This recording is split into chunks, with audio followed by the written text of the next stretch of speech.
জীৱন বিচাৰে আল ফুলে সাৱতি জীৱন সজাবলে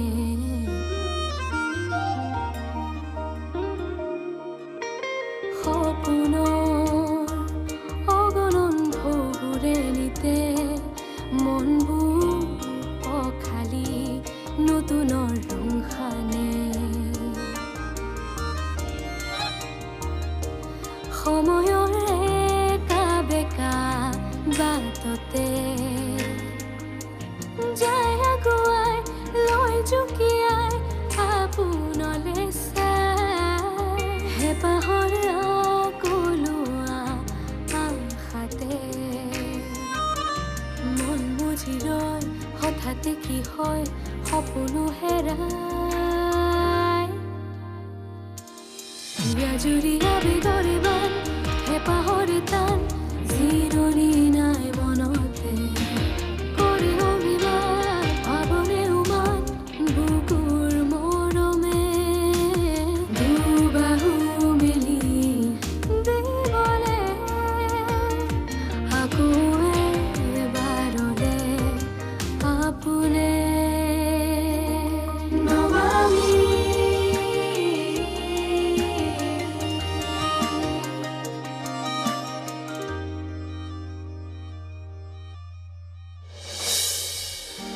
তুমি সঁচাকৈয়ে কৈছানে দেউতা মোৰ এনেকুৱা কিয় লাগি আছে তুমি টেনশ্যনত আছা আৰু মোৰ পৰা কিবা লুকুৱাইও আছা অৱশ্যে টেনশ্যন এটা নথকা নহয় ক'লেও কবি নহয় চিনেমাৰ ডাইলগ মাৰিছোঁ বুলি তই মোৰ কথাটো বুজিবলৈ চেষ্টা কৰচোন তপন চিন্তাত ৰাতি ৰাতি টোপনি নোহোৱা হৈছে ছোৱালী এজনীক বিয়া দিবলৈ আছে ক'ত পাম এনেকুৱা ছোৱালী যিয়ে বিবুক মোৰ পৰা আঁতৰ কৰি নিয়াৰ চেষ্টা নকৰিব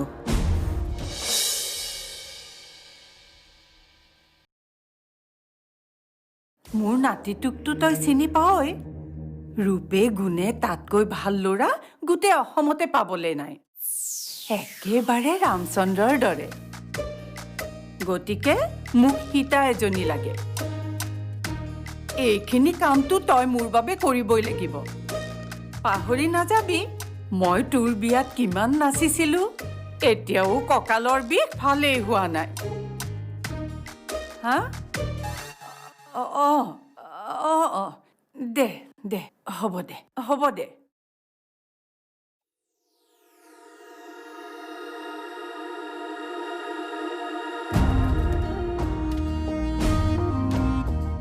দেউতাৰ সকলো ধাৰ মই পৰিশোধ কৰিম যেনেকৈ নহওক কিয় মই পইচা যোগাৰ কৰিম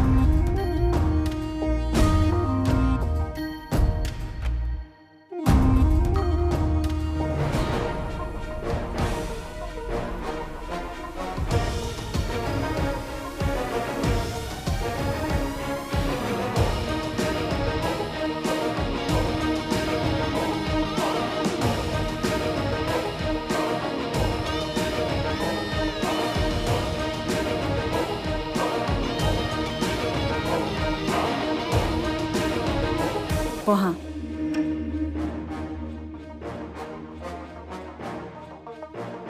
বাইদেউ এনেকুৱা কি কথা থাকিব পাৰে যে আপুনি অফিচত ক'ব নোৱাৰি মোক ঘৰলৈ মাতি আনিছে বিষ্ণু তুমি অকল মোৰ এমপ্লয়ীয়ে নহয়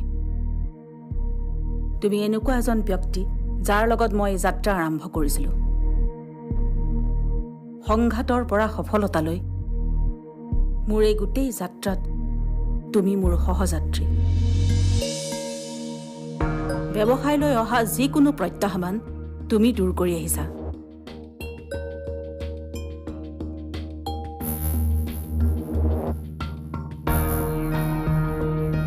এতিয়া প্ৰত্যাহ্বান আহিছে মোৰ ব্যক্তিগত জীৱনলৈ এইবাৰো তোমাৰ পৰা সহায় বিচাৰিছো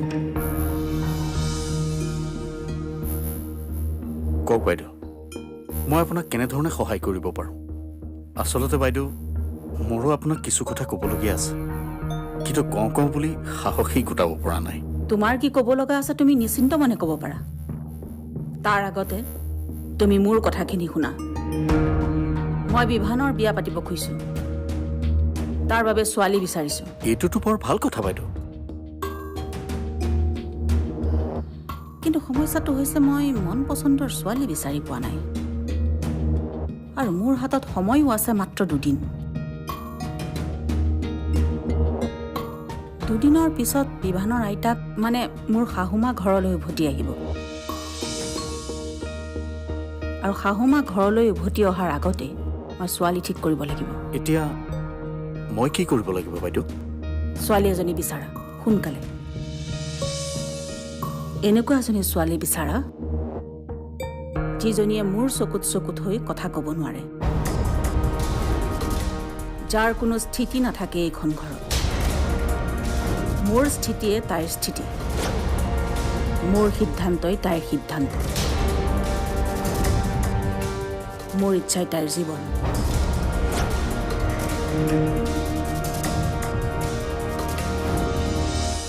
কি হ'ল একো নকলা যে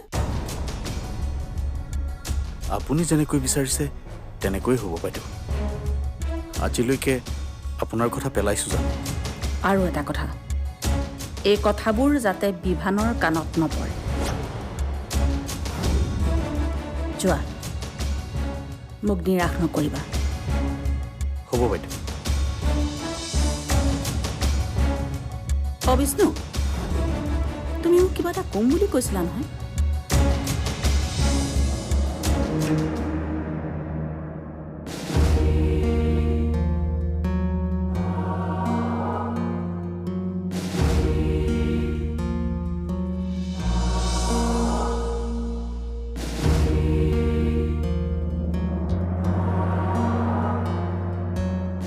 তাহাঁত দুটাই মোৰ ভাল বন্ধু যিয়ে মোৰ সকলো কথা বুজি পায় আৰু সেইবাবে তহঁতক এইখিনি কথা ক'লো গতিকে এতিয়া তহঁতেই মোক সহায় কৰিব লাগিব কিন্তু আমি তোক কেনেকৈ সহায় কৰিব পাৰোঁ যেনেকৈ নহওক মই দেউতাক সহায় কৰিব লাগিব তহঁতে কেৱল মোক কাম এটা বিচাৰি দে 2-3টা কাম মই একেলগে কৰিম দিনে ৰাতি কষ্ট কৰিম মাথো মোক পইচা লাগে তই কোৱা মতেতো তোৰ দেউতাৰ ধাৰ কেইবা লাখো আছে ইমান তৎক্ষণাত ইমান পইচা কেনেকৈ উপাৰ্জন কৰিবি মই এদিনত 16-17 ঘণ্টাকৈ কাম কৰিম তথাপিও নহ'ব এনেকৈ কাম কৰি ধাৰ মাৰিবলৈ হ'লে তোক 5-10 বছৰ সময় লাগিব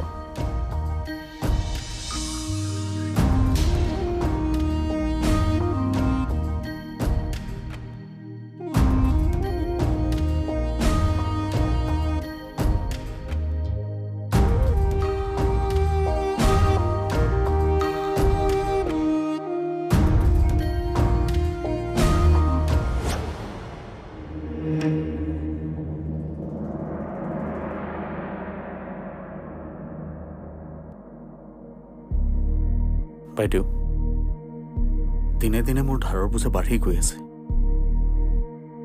আপোনাৰ তাত কাম কৰি ভালেই পইচা পাওঁ তথাপিও জোৰাব পৰা নাই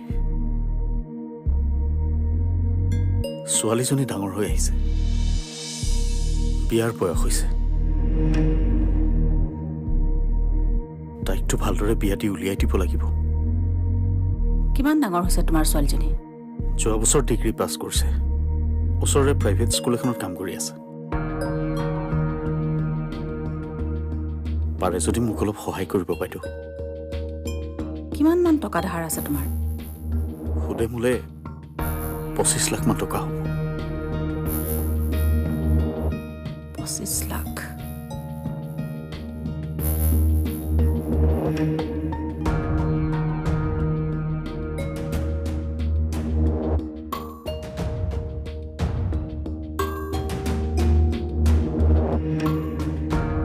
ঠিক আছে দিয়াচোন মই চিন্তা কৰিম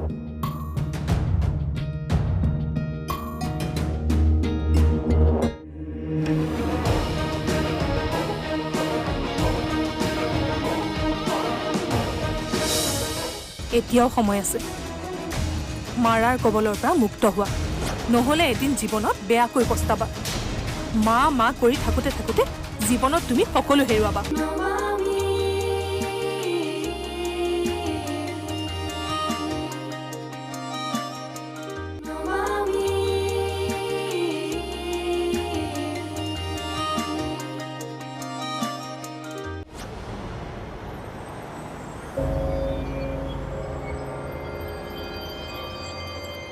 খুৰী আপুনি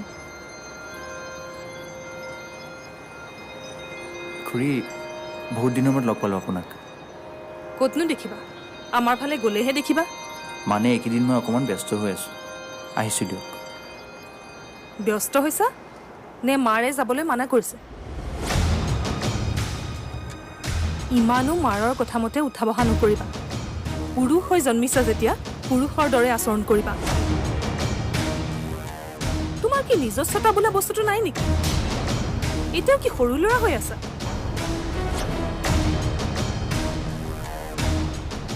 ভাল কাম কৰা নাই তুমি মূৰ্ছনাৰ লগত মূৰ্ছনাৰ সঁচা মৰমবোৰক তুমি কেনেকৈ আওকাণ কৰিব পাৰা এতিয়াও সময় আছে মাৰাৰ কবলৰ পৰা মুক্ত হোৱা নহ'লে এদিন জীৱনত বেয়াকৈ পস্তাবা মা মা কৰি থাকোঁতে থাকোঁতে জীৱনত তুমি সকলো হেৰুৱাবা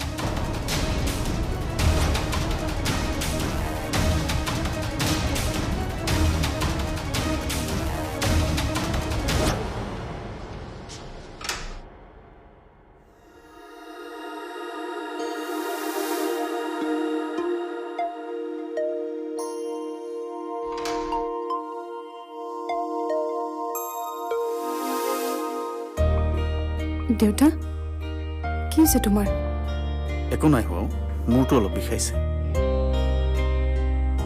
এনেই মূৰ বিষাবনে তুমি চাগে আকৌ অফিচৰ পৰা খোজকাঢ়ি আহিছা নহয় ৰ'বা মই আহিছোঁ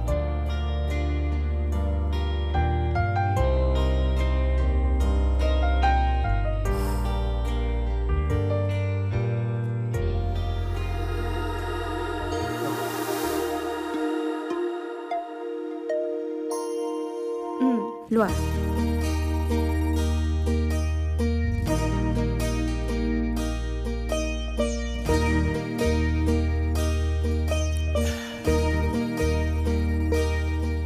তোমাক মই কিমান বাৰ কৈছো যে অফিচৰ পৰা খোজকাঢ়ি নাহিবা কথা শুনিলেহে পাইছা এতিয়া মজাটো কি হ'ল এতিয়া হাঁহিছা কিয় অফিচলৈ মাত্ৰ 10 মিনিটৰ ৰাস্তা ৰিক্সা বাছত গৈ টকা কেইটা কিয় খৰচ কৰ তেনেহ'লে মোৰ স্কুটিখন কিয় লৈ নোযোৱা স্কুটি আকৌ ছোৱালী মানুহৰহে বস্তু তেনেহ'লে স্কুটিখন বিক্ৰী কৰি বাইক এখন নোলোৱা কিয় বাইক আকৌ ডেকা ল'ৰাইহে চলায় আহো দেউতা মই কিন্তু ধেমালি নাই কৰা এতিয়া তেনেকৈ কি চাই আছা বুজিছো তুমি কি ভাবি আছা দুদিন পিছত মোৰ ছোৱালীজনীক বিয়া দিব লাগিব মই তেতিয়া কাৰ লগত থাকিম কি কৰিম সেইবোৰে হ'ব কেনেকৈ জানিলি মোৰ মনৰ কথা কাৰণ সব দেউতাকবোৰৰ একেটাই চিন্তা এতিয়া ভুল কৰিছা নহয় নিজে মালিচ কৰি থাকা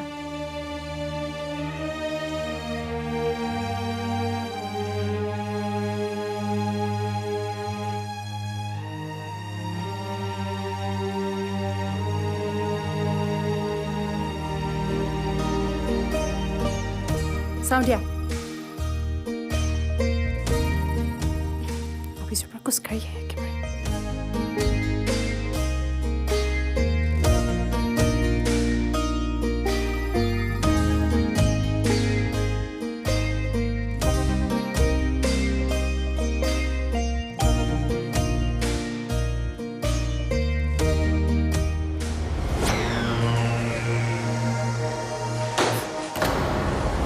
কি হ'ল বিভান তোমাৰ মাক অলপ চম্ভালিবা তেওঁক সন্মান কৰোঁ কাৰণে মই মনে মনে থাকিলোঁ বহুত নক'বলগীয়া কথা কৈ কি ক'লে মায়ে কেতিয়া মই তোমাৰ মাক প্ৰতিশ্ৰুতি দিছিলোঁ মই তোমাক বিয়া কৰাম বুলি প্লিজ খং নকৰিবাচোন শান্ত হোৱা মই মাক বুজাম নেক্সট টাইম আৰু সহ্য নকৰোঁ তোমাৰ মাক কৈ দিবা যাতে মোৰ মাৰ বিষয়ে এনেকুৱা ধৰণৰ কথা নকয়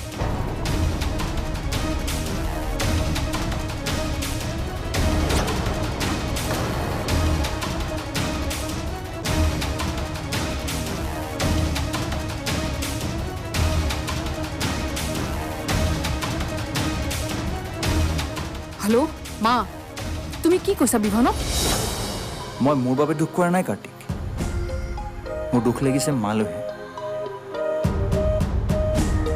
কাৰণ মই সৰুৰে পৰাই দেখিছোঁ মাৰ সেই সংঘাত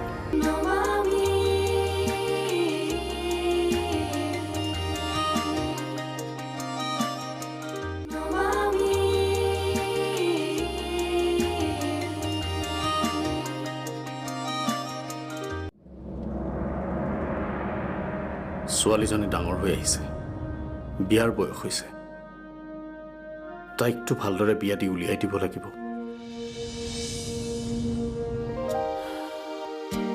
হ'ব দে অ', মই বুঢ়া হোৱা নাই নহয়। মনে মনে শুই থকা বুলি কৈছো নহয়। তই স্কুলত ষ্টুডেণ্টবোৰক দম দি দি মোকো ষ্টুডেণ্ট বুলি ভবা হৈছে।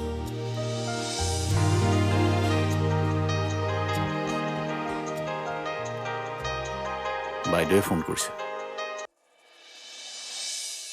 হয় বাইদেউ। বিষ্ণু, মই আজি তোমালোকৰ ঘৰলৈ যাম, কথা আছে তোমাৰ লগত। আহিব বাইদেউ। তোমাৰ ছোৱালীজনীও থাকিব নহয় ঘৰতে? হয় থাকিব। ঠিক আছে, মই লগ পাই কথা পাতিম। কি হ'ল দেউতা?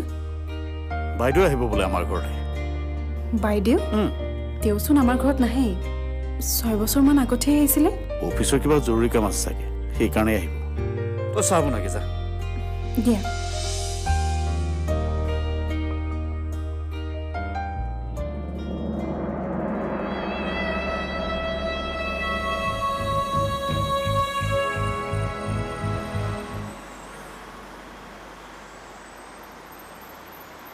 তই জানো কাৰ্তিক, মানুহ আৰু জীৱ জন্তুৰ মাজত পাৰ্থক্য কি? মানুহে গম পায় তাৰ বাপেক কোন, কিন্তু বেছিভাগ জীৱ জন্তুৱেতো গমেই নাপায় যে তাৰ বাপেক কোন। কিন্তু মই কমচে কম গম পাওঁ যে মোৰ দেউতা কোন। কেতিয়াবা কেতিয়াবা মোৰ মাৰ ওপৰতে বহুত খং উঠে। ক'বলৈ মন যায় মাক যে তুমি শিৰত সেন্দুৰখিনি কিয় লৈ আছা? শুনচোন, বন্ধ কৰ এতিয়া সেইবোৰ। ঠিকেই, মোৰ কাহিনীও সেই বাটৰ কুকুৰকেইটাৰ দৰে, যাৰ বাপেক কিছু সময়ৰ বাবে তাৰ মাকৰ লগত আছিল, যাৰ বিনিময়ত সেই কুকুৰ পোৱালীকেইটা জন্ম হ'ল। কিন্তু এতিয়া সেই কুকুৰ পোৱালীকেইটাই সিহঁতৰ বাপেকক চিনি নাপায়, চিনি পায় কেৱল নিজৰ মাককহে। বিভান, তোৰ জীৱনটো এতিয়াও ধুনীয়া। মই মোৰ বাবে দুখ কৰা নাই কাৰ্তিক, মোৰ দুখ লাগিছে মালৈহে। কাৰণ মই সৰুৰে পৰাই দেখিছোঁ মাৰ সেই সংঘাত, অকলে অকলে টোকা চকু পানীবোৰ। আৰু সেইজন মানুহ হ'লনে যিয়ে মাক তেনেকৈ অকলে এৰি থৈ যাব পাৰিছে? তই জানো 3 দিন লঘোণে আছিল মা, কাৰণ সেই সময়ত মোৰ আৰু আইতাৰহে পেট পুৰোৱাৰ মাৰ সামৰ্থ্য আছে।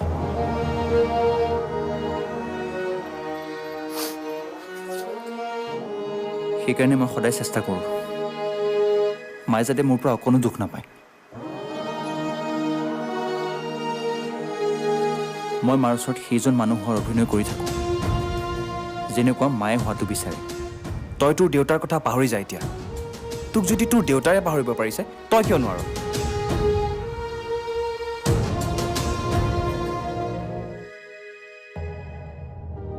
বহুত ডাঙৰ হলি তই চাগে মোক ঘৃণাই কৰিবিতো, কাৰণ তই কথাবোৰ মাৰৰ মুখৰ পৰাহে শুনিছ। তই সেইবোৰ কথাটো নাজানো, যিবোৰ কথা মই জানো, আৰু মাৰে তোৰ পৰা লুকুৱাই ৰাখিছে। তোৰ ওচৰলৈ যাবলৈ বৰ মন যায়, কিন্তু তোৰ ভালৰ বাবে তোৰ পৰা আঁতৰে আঁতৰে আছো। আজি নুবুজিলেও এদিন নিশ্চয় বুজিবি।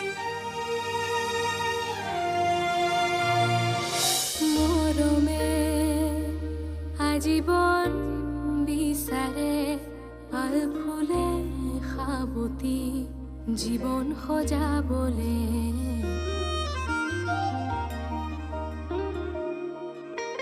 সপোনৰ অগণন ঢৌবোৰে নিতে মনবোৰ পখালি নতুনৰ ৰং সানে। সময়ৰ একা বেকা বাটতে